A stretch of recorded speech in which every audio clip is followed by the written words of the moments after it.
Hey y'all, I'm Attica Scott, former Kentucky State Representative. They're asking me about everything, local, state, federal, all the time. How do I do this? How do I do that? Why can't I get a speed hump? What's going on with the consent decree? Hey y'all, welcome to Ask Attica. Thank you so much for joining us on this beautiful Friday morning.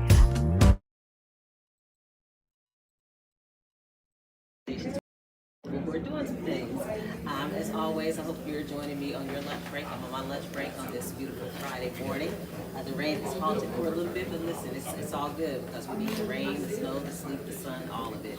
So I am here with two of my favorite people, Miss Nyree Clayton and Mr. Antonio T. May. And we're going to talk about the real young prodigies. Y'all, I saw somebody this weekend, no, it was at the Black Owned Business and Excellence Awards, who said, yeah, I met you when we were doing the video shoot for the Crown.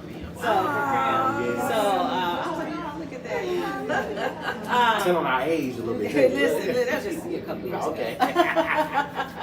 But, y'all, I'm so glad to be here with two of the adult leaders with the Real Young Prodigies. I want y'all to learn more about how they are taking young people to another level with music, with culture, with advocacy, with policy, with all of it. So, can y'all give us like the origin story of Real Young Prodigies and have any more questions? Yeah. Well, most people, I would like to say this, most people don't understand that the Real Young Prodigies is a program. People look and say, oh, they're a music group. And it's like, no, they're not a music group, it's a program. It's actually a free program under our nonprofit, HHS, which is Hip Hop and Salon. And the Real Young Prodigies program started in my classroom, my third grade classroom. And it was just students that came into movie elementary at the time. And at that time, the conversation around youth was they're coming into the classroom with the achievement gap. And when I saw the students, I didn't see an achievement gap. I saw them coming in the classroom bumping to the beats. I saw them coming into the classroom making beats on the table, having battle raps. And I'm like, you know what?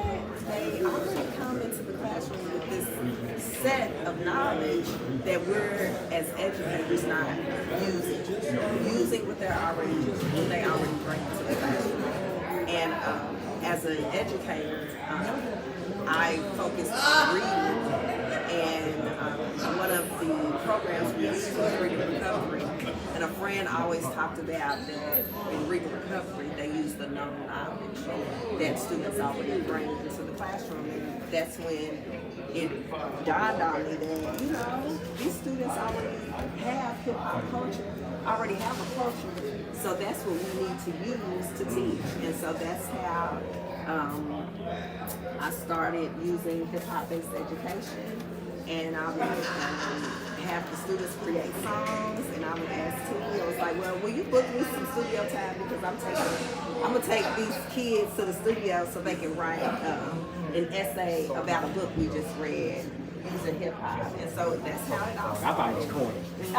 I love corny. Yeah, it's all right. But that's how it all started. And, from the classroom, I was able to move and teach the entire school at Wheatley Elementary, and that's when, because of the work that my students were able to do, I was awarded the 2019 Kentucky Elementary. So it really is just looking at the students from a perspective of they already have it. So that's how it all started. I love that, and I think speaking of Phyllis Weekly, the first thing I saw you had tagged me in, I think a video they did about the California neighborhood. Yes, that's a long time ago. Yeah, that was it. Yes. Yep. And they talk about their song. They think it's so bad. They do. It's You gotta so start funny. somewhere. Yeah, absolutely. They think they'll look at it and like, ooh. But then they can see how far they go. Yeah, I mean, and those students that were in that video graduated this year. They are graduates. They graduated this year, and so now they're sitting on the interview panels. judging kids that are coming in, you know, and they're being really hard on them. I'm like, what nobody on y'all like that? But, you know, it changes, so yeah. And so can y'all talk a little bit about that growth? For example, was it last year when your students did the song about the Swiss bus system? Yeah. And those were like really young kids. And I was like, students. I was like, oh, okay, this is a new generation. Yes. So because of a national organization called Young Futures, they give grants to nonprofits and organizations who are working to alleviate the loneliness epidemic within youth. We were awarded $100,000 grant to take our students to Cumberland Falls, and we had a camp called a trap camp. So a trap camp, students were able to spend a week in the wilderness, and they were able to horseback ride, they were able to kayak, and at night we had a makeshift studio, and so they were able to write and record music. So they recorded a whole mixtape album. And so one of the songs, they had been talking about busing, and as the executive director and as a teacher, I always try to keep my ears to what are they talking about, because those are the issues that are really important to them. And they kept talking about busing, and we didn't do it the year before, and so again they started talking about busing. And I was like, well, y'all need to write a song about it.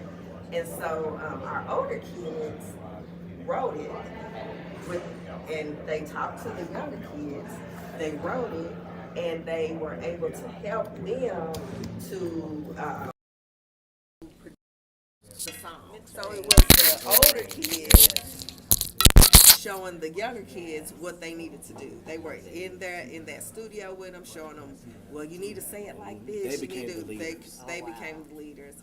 And so that song, Where My Bus At, went viral. Yes, it did. CNN, it went viral. And did y'all get any heat for that? Absolutely. Ain't no Yes. They did. And that's not my side. That's T's side. I'm more doing like learning how to do the business side. So yes, he had the book, and he found out that you want to tell it. Well, it was just a lot of backlash, you know, from within. You know, I'll be quite blunt. JCPS, known organizations that we work with in the community, that our big corporations had a problem with it, but it was really all about communication and making them understand how important student voice was, and that our kids cannot be silenced, and they should not be silenced. So it was even though it was a bad situation, it came out to be a great situation, because our kids are able to teach people how to communicate with them and what's important to them, and that their voice matters. Yes. So, but there was a lot of backlash. But thank God, right, with His blessings, we've overcome that part. We've overcome that, and they understand that our kids, their messages and their voices need to be heard, and this is how they express themselves, through creativity. Yes, absolutely. I mean, wasn't it was the kids who were at the front of the civil rights movement? Absolutely, it's always been young yes, people. always, But even with that, the song is still being used, because we were told about a month ago that before a school dismisses, before a particular school they dismiss, they play that song. And we don't mention the school. No, but we don't know. But but it's a kid friendly song. You know, it's what else are they listening to? Right. You know, what's okay? It's okay for them to sing Where My Bus At. That's right. So the kids, they're talented. They love performing it, and it's an earworm. I think when you hear it, it's always stuck in your ear. So I love the advocacy. Before we're going to take a break in a few minutes here. Before we go on break, can y'all talk a little bit more about the advocacy work that Real Young Prodigies have done? Because I think that's so important to put it here. Yeah, you start. Oh, okay. I'm sorry. Yeah. Really, this is what I want to say about the advocacy piece. Our motto is lyrics to action, and what we tell the kids is every action doesn't have to be this big grand gesture.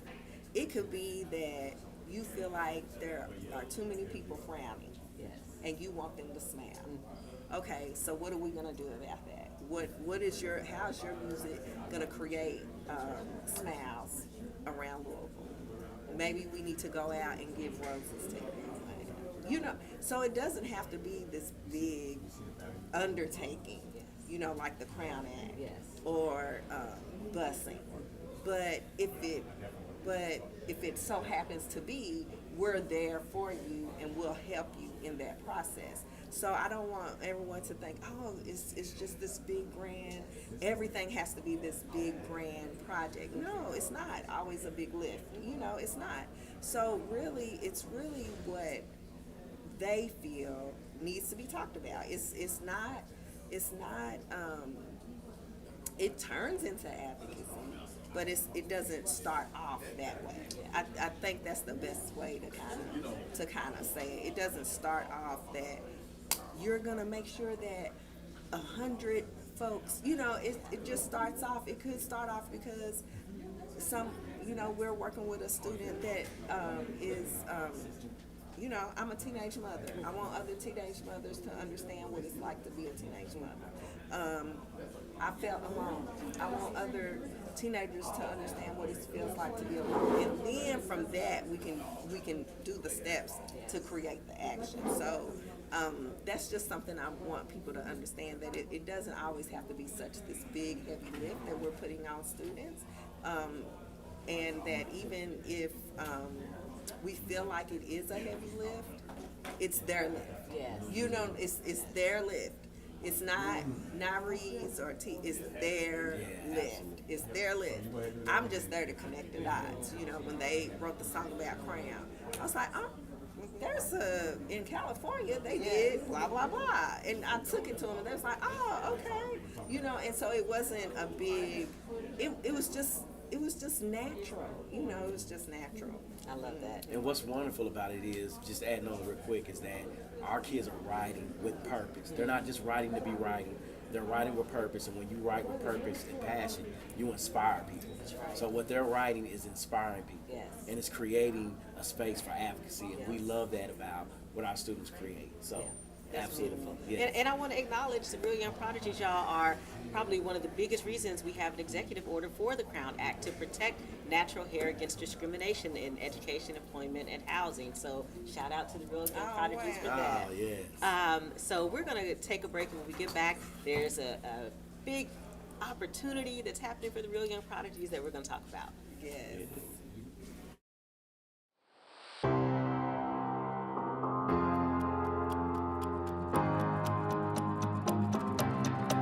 Hey y'all, I'm Attica Scott, former Kentucky State Representative. They're asking me about everything, local, state, federal, all the time. How do I do this? How do I do that? Why can't I get a speed hump? What's going on with the consent decree? Hey y'all, welcome to Ask Attica. Thank you so much for joining us on this beautiful Friday morning.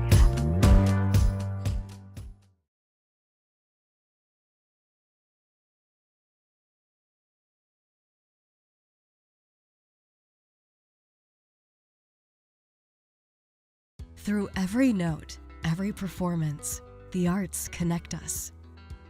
The arts connect us through joy and through awe, bridging cultures and generations. From intimate theaters to the grandest stages, the arts bring us together, reminding us that we're never truly alone. When we experience the arts, we experience each other. Kentucky Performing Arts. The arts connect us. All right, y'all, welcome back. We are here with two amazing leaders in our community, Miss Nyree Clayton and Mr. Antonio T. May Taylor. And we are talking about the Real Young Prodigies and their work as the adult leaders of the Real Young Prodigies. So there's this big announcement. I've been seeing it all over social media, so I want to dig into it. What is this about the Real Young Prodigies going on an international trip or something? Yes. So we're taking 5 of our 4 seniors and 1 junior to Berlin, Germany. And what I want everyone to know, that they're not going to perform. They're not going to participate. They're going to facilitate Wow. They are facilitating at the Global EF conference, leadership conference, and it is going to, they are going to be presenting in front of about 1,500 youth globally. Wow. At this From all time over the world. from all over the world, and they are going to be talking about how they've used hip hop as youth, you know, as young leaders using hip hop to create change in their community. And so that is what they are doing. July 5th through 10th. Okay, July 5th through 10th. That's amazing. So, all right, y'all, here's an opportunity for you to support our young folks in making this trip to Berlin, Germany. What can folks who are listening do to support the trip? They can go to the youngprodigies.com and make a donation. Yes, and today's today Friday. Today is so Friday, you can yeah. do 5 on So it. I got 5 on it I'm Friday, 5 yeah. on it. You do $5. You do 50. You do 500. Whatever you want. I got 5 on it Friday. Friday. So you can do that, and it's just a wonderful way for our students to see the world. Okay. And to see something that is, who knew that from my classroom that I would be taking some of the students that were in my 3rd grade class, Yes. at Wheatley Elementary, in my 3rd grade class to Germany. My goodness. So it's just amazing. Oh, I love that. And is this the first time out of the country for some of the students? Yes, Okay. yes, it's Absolutely. their Get first that. time. Oh, Yes, y'all their first support time. this. We gotta It's their support first We got to time. shout out Harvard as well. Yeah, all right? because of our partnership that, because for the last 3 years, our students were able to present and perform at the hip hop, Hip hop don't stop. the hip hop Don't Stop conference. One of the graduates now works for the company and recommended us. So it's all about connections. Yes. Yes. I love that. All right. Well, good Yes. stuff. So, youngprodigies.com. Yes. The real young prodigies. TheRealYoungProdigies.com. TheRealYoungProdigies.com. TheRealYoungProdigies.com. All right, make sure y'all go and donate. It's Friday, $5 on it. Yes, wonderful. So before we close out, because I know we've got we'll have to have y'all back. Yes. This is too good. Yeah, to absolutely. cut it Yes, short. yes, but yes. but Nyree, you in particular, I want to ask about what it's like for you being a Black woman leading a nonprofit in Louisville, because that's so important for us to hear from leaders like you and to know what are your challenges, what are your opportunities, how can we support you? Yes. I think one of the challenges that I've had to overcome is not understanding that nonprofit and the work that most nonprofits do is that we're a business. And you know, I think as Black women in general, we go into things with heart and we want to make a change. And you know, when you put that heart sleeve on, you forget about the business building. And so you can still have heart, but you do have to have the business building portion, you know.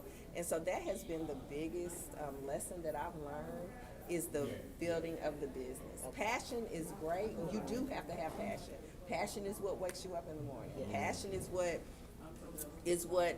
keeps you going when you're ready to give up. So you do have to have the passion, but the business savvy is something that I did not know that I had to learn.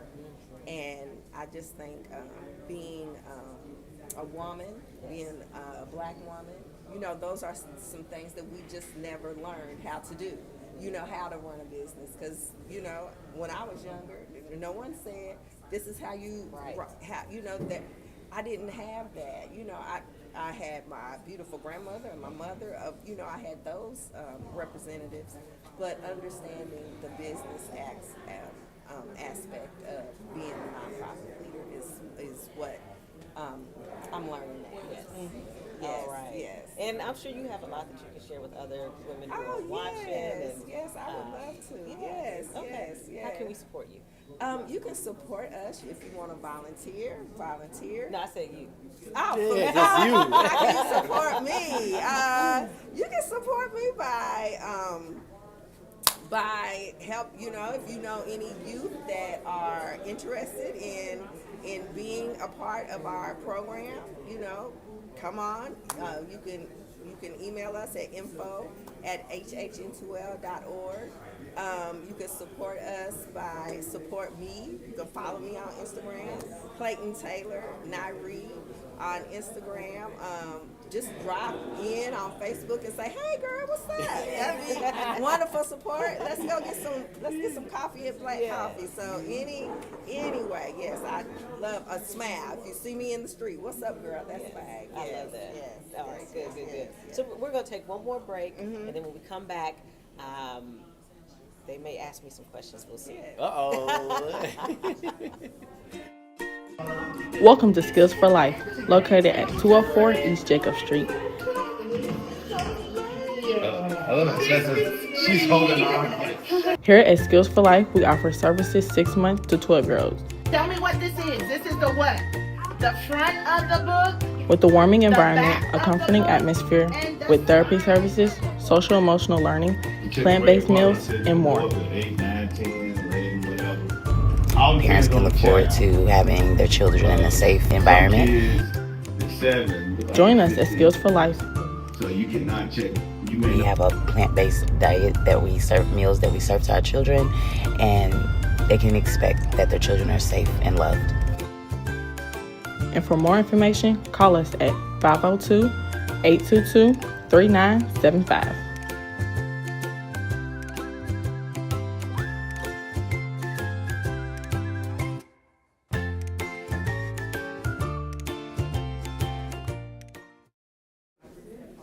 All right, welcome back, y'all. Before we end this conversation, I just want to check in with y'all to see if there's anything you want to make sure folks are aware of with the Real Young Prodigies, anything you have upcoming, ways that people can support that I may have missed out on. We are hiring for a program director, right? Yeah, So if anybody's interested, yes, absolutely. If anyone's interested in dedicating 10 hours a week to help develop our programming, that would be awesome. Yes. And it is paid too. It ain't free. It's a paid position. Yes. Yeah. Yes. But we're looking for that next person that is passionate about working with students who want to change their communities, somebody who wants to help raise the new generation of new leaders, someone who understands HH2L, the Real Young Prodigy program, and is passionate about the work that we do and want to help us grow this wonderful village that our leader, Nyree, is the genius of building. So, and also shout out to our wonderful students that graduate. We had 7 Attica. 7 students that graduated just last week, right? That helped us build this wonderful platform. And did I cry? Yes, I cried. Of course. Yes, and I'm still crying. But we are in a season where we are transitioning, and we are in a true rebuild of that program, which we've never been in before because we're so young. So I love just that. looking for the next person who's helped us with that rebuild. So yeah, absolutely. Okay, so if folks want to apply, how should they do that? What's the best way? You can email info@hhn2l.org. Okay, fantastic. I got that. And this will also be saved so you can go back and look if you need to go back and write down that email address. Okay. All right. Do y'all have any? The show is called Ask Attica. Ask Attica, yes. You know, for my favorite folks, I'd like to turn the mic over and see if y'all have any questions for me. I do have a question. Okay. And this is really woman to woman, especially dealing with business. Have you ever experienced imposter syndrome? Ooh. I didn't think that I had, but the more that I've dug into what that is over the past few years, I felt like I have, right? Not even realizing it though. That's the thing. Because I'm thinking I'm walking in, confident, ready, and then there's a part of me that's like, do I belong here, right? Or not even do I belong, but will I be accepted? It's more will I be accepted than do I belong? Because I believe I belong wherever I show up. Whether or not I'm going to be accepted is another story. Yeah. And I have definitely felt that. Yeah. What about you?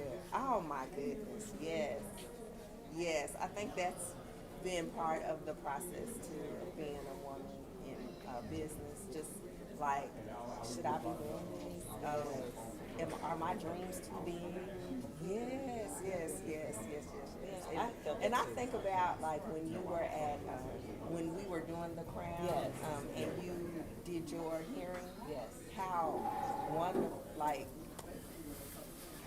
we have been going to hearings, all throughout, taking the kids, and just looking at how other people would show up, and that day when you did yours, how excellent it was, you did a remarkable job. You really did. I appreciate that. You really It's did. because it was about centering the students. I made it. They didn't want to hear from me. But even your like the young lady you had to speak, I mean, it was just so perfect. It was you did an excellent job. You really did. You really did. You did an excellent job. Okay. Any other questions for me? Anything else? Mr. Podcaster? Oh, I know, right. I think what I'm interested in hearing from you, since you've been on the board, right, Councilwoman. Yes. Congratulations on that too. Thank you. So many titles on you. You have so many accolades. What have you seen being on the board it could either be a barrier or it could be something that you feel is a good thing that is where the city can grow. So you can choose a barrier or a growth that you've seen on the board, just being on the board on the inside for the first time. Yes. I'm going to say, and I know we've got just a few minutes remaining. Yes. A growth opportunity I saw when I was on Metro Council that I still see to this day is when the people show up, that's when change happens, right? There's so much that can happen. Even though they're public meetings, it might be 1 or 2 people in the room. So there's not the same pressure to do what they know they're supposed to do. But when those rooms are packed with our people showing up, whatever the issue is, it could be about housing, it could be about a playground, whatever the issue is, when people show up, then the council members have to stop and pay attention and say, oh, this is something this is serious. People are paying attention. And I'm looking and I'm seeing all kind of people from all kind of districts, right? Not just the South End, not just the East End, not just the West End, but from everywhere. To me, that's a growth opportunity for us. If we continue to grow and build in that way, we can make the kind of changes we want to see. Wow, awesome. Well, thank y'all both so much Thank for you. joining me today. Safe travels to Germany, and Thank I'll be you. sure to put out the links for folks to be able to give. And as always, shout out to Stay Live Streams for producing the Ask Attica conversations. See y'all next time. Thanks for having us. Thank you.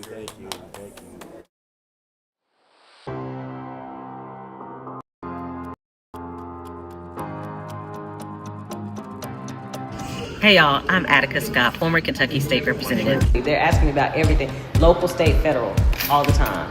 How do I do this? How do I do that? Why can't I get a speed hump? What's going on with the consent decree?